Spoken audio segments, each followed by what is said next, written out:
Sudah dimulai, lebih saya pula nepang-nepang nanti pula wahidai pada Gajah Masani nim kali 3 0 itu 6 kali sangat dan nepang-nepang nanti pula sama dengan nim kali 3 setunggal kali 6 kali Nepang-nepang nanti pula adalah nim kali 3 0 walu kawat 6 kali Tepangkan nanti pula modal sama bilang dim kali 3 setunggal mau gangsal kali tepangkan nanti pula Melani dim kali 3 0 3 walu kali walu tepangkan nanti pula Amelia kali 3 setunggal 6 walu sama.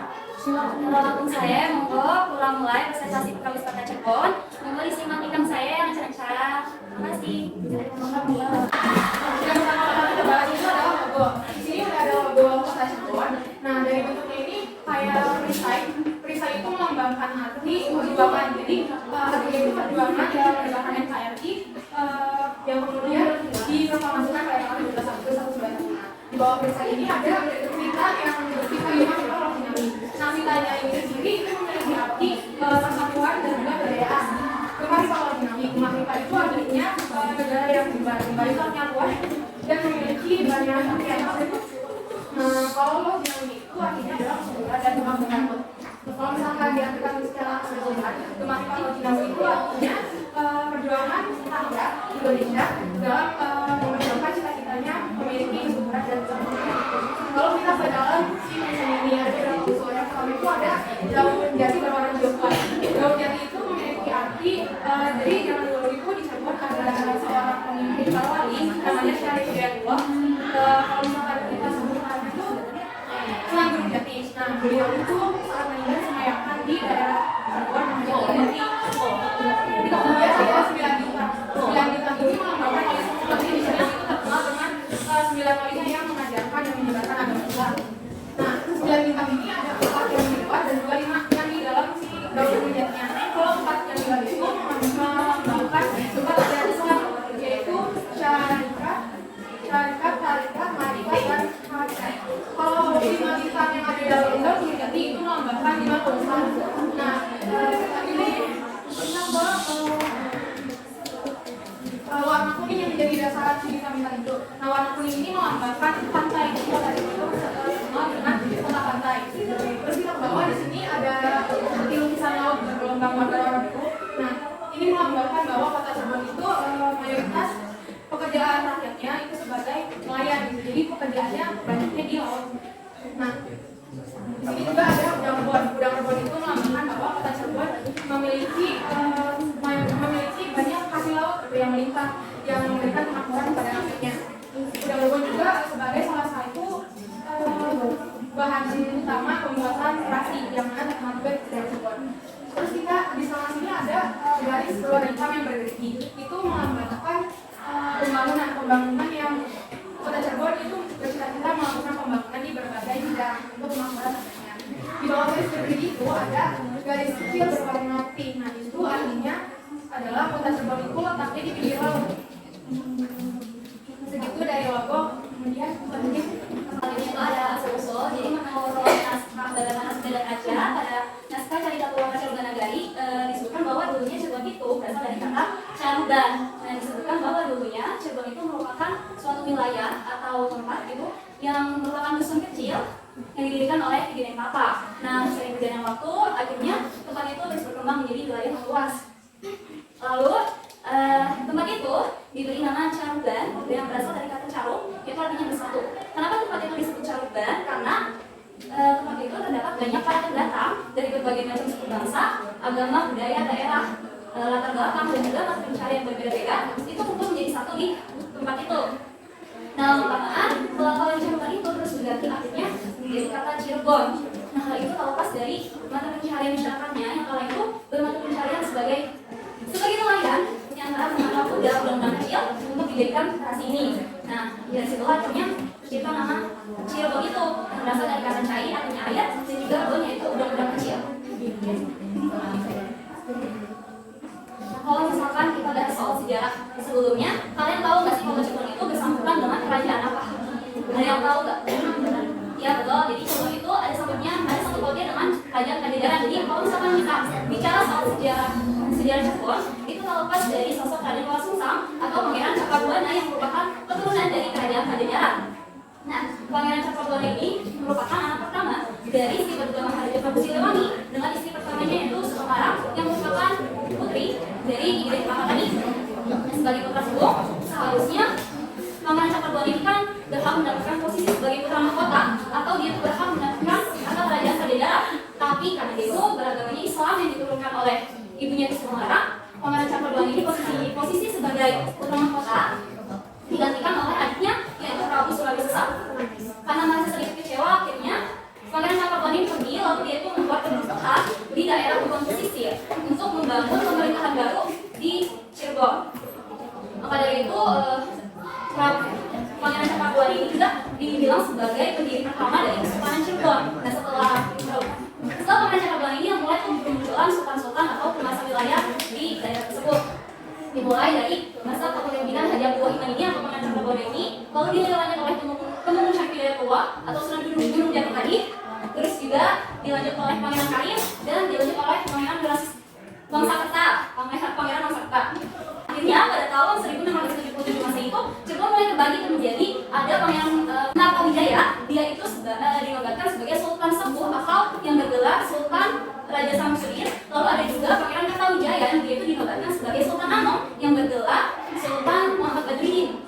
Nah, Sultan Sepuh ini menempati patung-patung mati. Lalu ada Sultan Anom tadi itu dia membangun keraton di bekas rumah Pangeran Cakrabuana. Lalu ada juga Sultan Anom, Sultan Cirebon, dia itu sebagai wakil dari Sultan Sepuh tadi.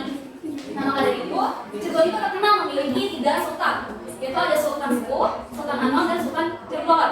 Nah, ketiga sultan ini ditandai dengan adanya 3 keraton ini, ada keraton Kasepuhan, keraton Kanoman, dan ada keraton Kacirebonan. Jadi kalau misalkan kalian berkesempatan untuk ke Cirebon, boleh mampir ke keraton-keraton ini, ketiga keraton ini supaya bisa lebih mendalami tentang sejarah Cirebon. Terima kasih. Selanjutnya di sini saya akan merekomendasikan tempat wisata yang berada di Cirebon. Sebelumnya ada yang pernah jalan di Cirebon nggak? Pernah.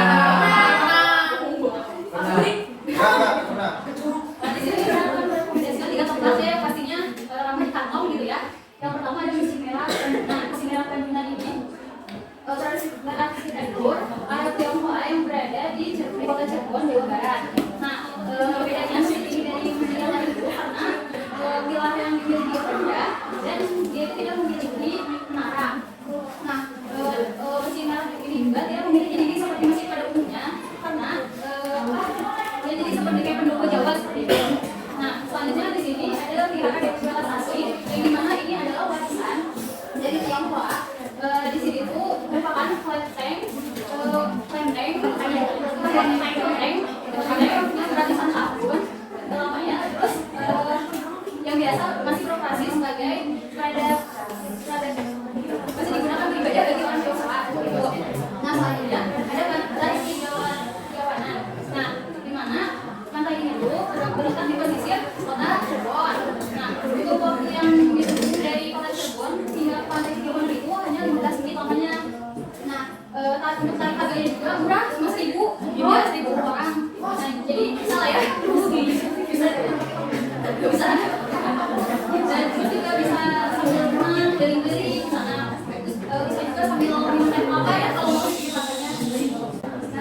terbuat dari tanah liat atau bisa disebut juga dengan biltong yang dimasak di atas tepung menggunakan kayu bakar. Kemudian yang kedua itu yaitu ada tahu gejrot. Nah, tahu gejrot ini berasalnya itu dari para etnis Tionghoa yang mendirikan pabrik tahu di wilayah Jeniseen, Kecamatan Ciledug, Kabupaten Cirebon.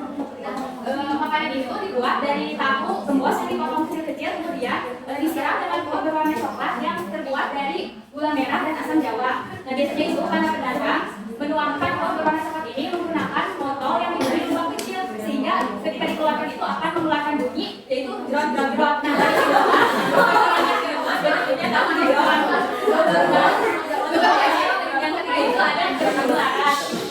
Nah, jeruk bularan ini atau bisa dikenal juga dengan jeruk pasir, merupakan kerupuk yang dibuat dari tapioka. Nama Flores sendiri ini pun diambil dari kata melarat yang artinya itu miskin, karena pada saat itu minyak goreng itu sangat mahal sehingga masyarakat Cirebon itu tidak bisa menggunakan semuanya. Nah, kemudian masyarakat Cirebon itu berinovasi, yaitu dengan cara menggoreng jadi menggunakan pasir. Namun di sini pasirnya bukan sembarang pasir, melainkan pasir yang sudah dibersihkan, dikeringkan dan diayak. Nah, biasanya juga para pedagang itu mengemas kerupuk ini itu menggunakan pasir yang diikat dengan tali rafia. Nah, kerupuk ini pun mempunyai keunikan, yaitu dari warnanya yang beragam, mulai dari warna putih, warna pink, kuning, hingga warna hijau. Selanjutnya itu ada mitos dari cerita rakyat. Pertama ada mitos tentang Gua Sunyaragi sebagai penghubung gorong ke Mekah, Madinah dan Syakok. Jadi di Gua Sunyaragi itu ada suatu tempat yang merupakan tugasnya itu kayak gorong. Ada dua. Nah, yang sebelah kanan itu konon katanya menjadi jalur gorong ke Madinah, dan yang sebelah kiri itu konon katanya bentuk jalur ke Tiongkok Madinah. Nah, menurut budayawan sekaligus pengelola Gua Sunyaragi ini di Sudrajat, bahwasanya ruangan itu nggak beneran ada, itu cuma sebuah ruangan 1 x 1 meter doang. Tetapi si mitos ini tuh mengandung sebuah filosofi bahwasanya si gua Sunyaragi sebagai ruangan itu yang ke arah kanan itu berarti ketika kita mencari ilmu untuk akhirat atau untuk keimanan pasti kiblatnya ke Mekah Madinah, dan untuk ilmu duniawi atau seperti pengetahuan juga itu pasti ke Cina, karena ada kata yang mengatakan bentuknya ilmu sampai ke Cina. Kita aja.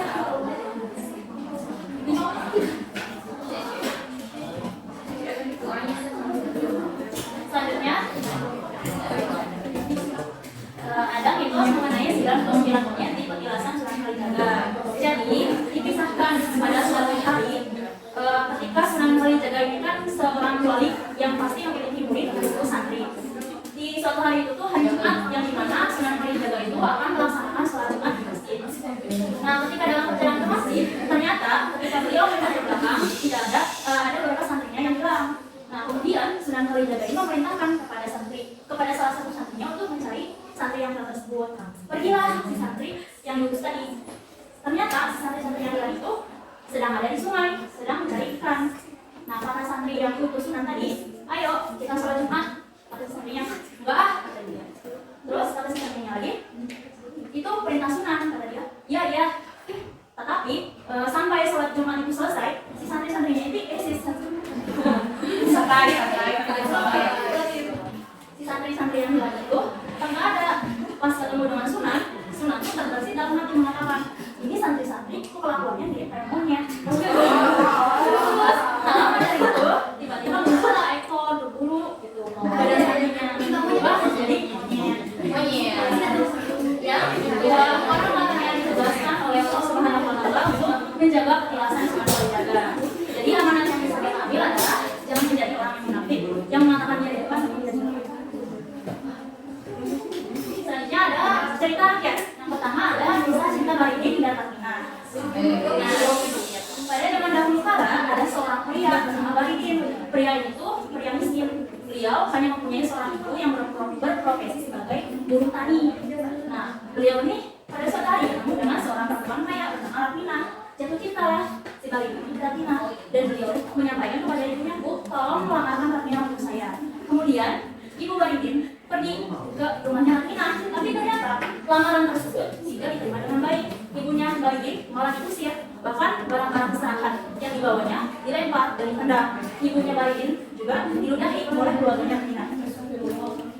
Ibunya pulang kemudian menyampaikan kepada Baridin untuk berlegah hati dan bersabar karena cintanya telah tidak. Tapi Baridin yang terlanjur sakit hati kemudian pergi ke sebuah sebuah desa bernama Jagapura untuk menemui seorang lelaki yang bernama Gemblung. Nah, Gemblung ini ternyata beliau mendalami ilmu sihir. Belajarlah si pada diri ini untuk membalaskan dendamnya dia ke Ratmina, yaitu belajar ilmu pelet melet yang namanya itu pelet Jalagoya. Terus belajar lama itu, kemudian balik itu kembali lagi. Kemudian dia memberikan si jimat itu ke Ratmina, dan Ratmina sadari. Nah, pastilah si Ratmina ini jatuh cinta ke Baridir. Tapi karena memang tujuan awalnya untuk mematahkan hati si Ratmina, membalaskan dendamnya, ya Baridir menolaknya. Nah, hingga akhir-akhirnya Baridir marah dan tidak mencintai siapapun. Dan Ratmina, apa yang terjadi dia? Ratmina menjadi gila karena cinta ditolak.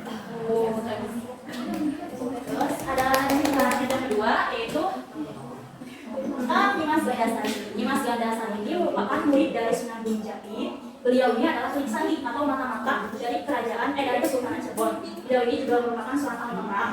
Ini kisah pada suatu hari karena ada tegang antara kerajaan Galuh dan kerajaan Cirebon. Nah, kerajaan Galuh ini kan gagal kalah ya. Terus Sunan Gunung Jati ini mencari cara bagaimana cara mengalahkan kerajaan Galuh. Salah satunya adalah dengan kirim penyusup, yaitu Nimas Gandasari yang dikirim sebagai seorang penari nongeng yang terkenal akan kecantikannya hingga prajurit terpesona, bahkan rajanya sendiri yaitu Cakraningrat jatuh cinta dan terkelabui. Dan disangka-sangka bahwasanya Nimas Gandasari ini bertujuan untuk masuk memata-matai taktik kerajaan Galuh dan mencuri salah satu pusaka kerajaan Galuh yang kelak akan menghancurkan kerajaan Galuh sendiri.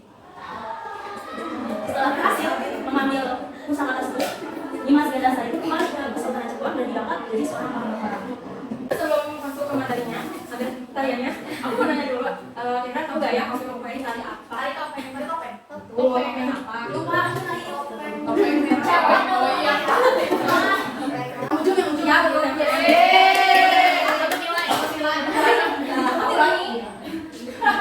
Ini topeng celana. Itu lagi. Iya.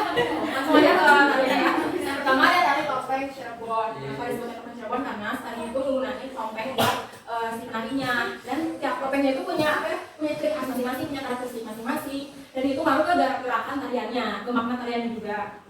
Nah, kemudian kita sejarahnya dulu kali ya. Tari topeng ini muncul pada abad 10 sampai 16 Masehi pada masa kerajaan Tumenggung. Enggak, pada kerajaan Tegalan. Pada masa pemerintahan Prabu Amunghilien. Terus kemudian pada tahun 1470 pada masa Sunan Gunung Jati, Cirebon ini dijadikan sebagai pusat perkembangan agama Islam. Nah, tarian ini itu sama Sunan Gunung Jati jadikan alat buat penyebaran agama Islam dan juga sebagai hiburan di lingkungan keseharian. Kalau untuk makna tari topeng sendiri itu sebenarnya untuk menggambarkan ketakwaan seorang dalam agama. Awal mulanya gitu. Kemudian ke jenis topeng tari Cirebon. Di sini tuh ada 5, ada tari purba, tari samba, topeng purba, topeng samba, topeng rumiang, topeng tunggu, dan topeng celana. Nah, itu topeng purba. Topeng purba ini menggambarkan seorang yang baru di dunia dan kondisinya itu masih suci. Jadi gerakannya itu kayak lebih halus dan lembut gitu. Kalau yang kedua ada topeng samba. Topeng itu menggambarkan seorang yang memasuki fase anak-anak gitu. Jadi gerakannya itu lebih kayak lincah, lucu, aktif kayak anak gitu. Kemudian yang ketiga ada tari topeng rumiang. Mengunggung. Topeng mengunggung. Nah, ini menggambarkan fase seorang memasuki fase remaja. Fase remaja, jadi gerakannya itu punya arti sendiri gitu bahwa siapa semua manusia itu harus berbuat kebaikan. Yang tadi itu topeng celana. Bukan ini aku pakai ya gitu. Kalau kata ini,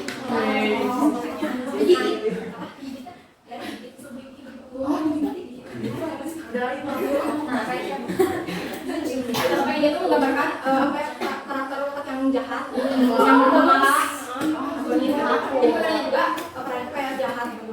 Tapi semua karakter yang jahat itu ada pelajaran penting gitu. Jadi seperti itu menggambarkan bahwa kita sebagai manusia itu harus berusaha untuk mendapatkan keadaan, kehidupan dan kebahagiaan dengan cara yang baik. Kalau proporsinya atau kayak fotonya, aku bisa nyebutinnya yang celana aja ya, karena yang lainnya aku nggak terlalu ngerti. Dan bisa ditunjukkan langsung sekarang. Yang pertama celana, ini celana merah. Terus ini bajunya Terus yang ini namanya kain batik dengan gelembung. Ini ngomprong.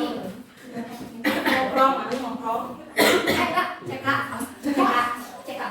Kalau ini kan ngomprong, ini ngomprong. Ngomprong. Ini namanya tekas. Terus kalau yang ini sebutnya itu kedok.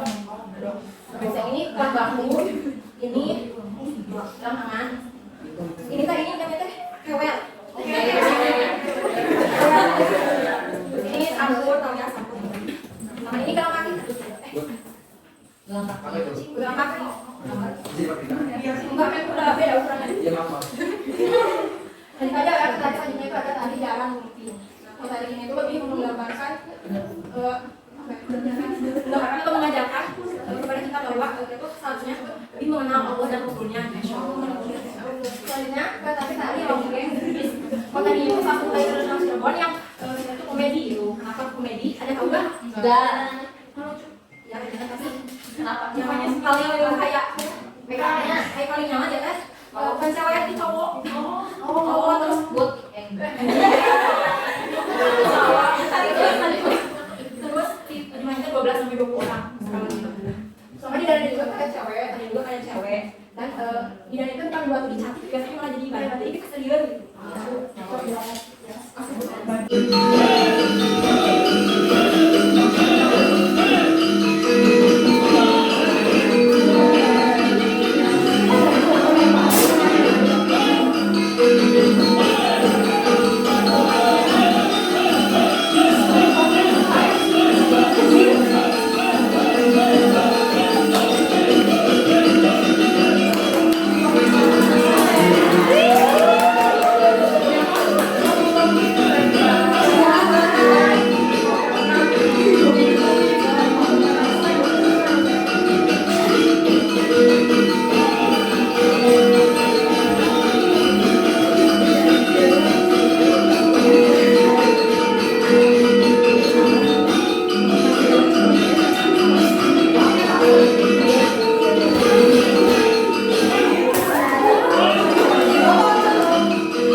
Gandasari menyamar sebagai apa untuk bisa mengelabui raja kerajaan Galuh. Hitung dulu ya. 1, 2, 3. Di sini aku di sini. Lagi.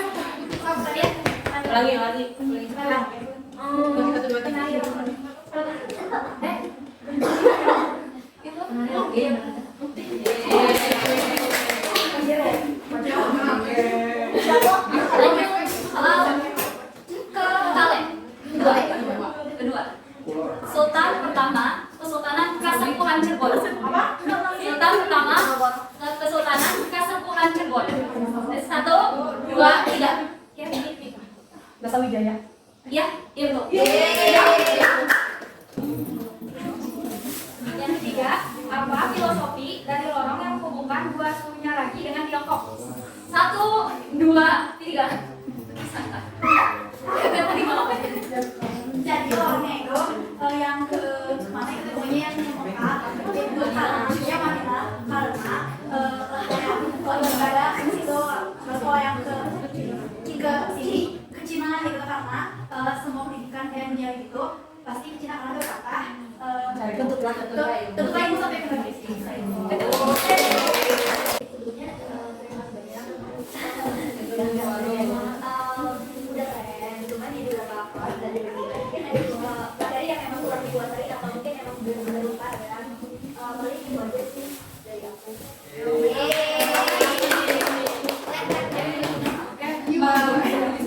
Sematan mawon presentasi kali ini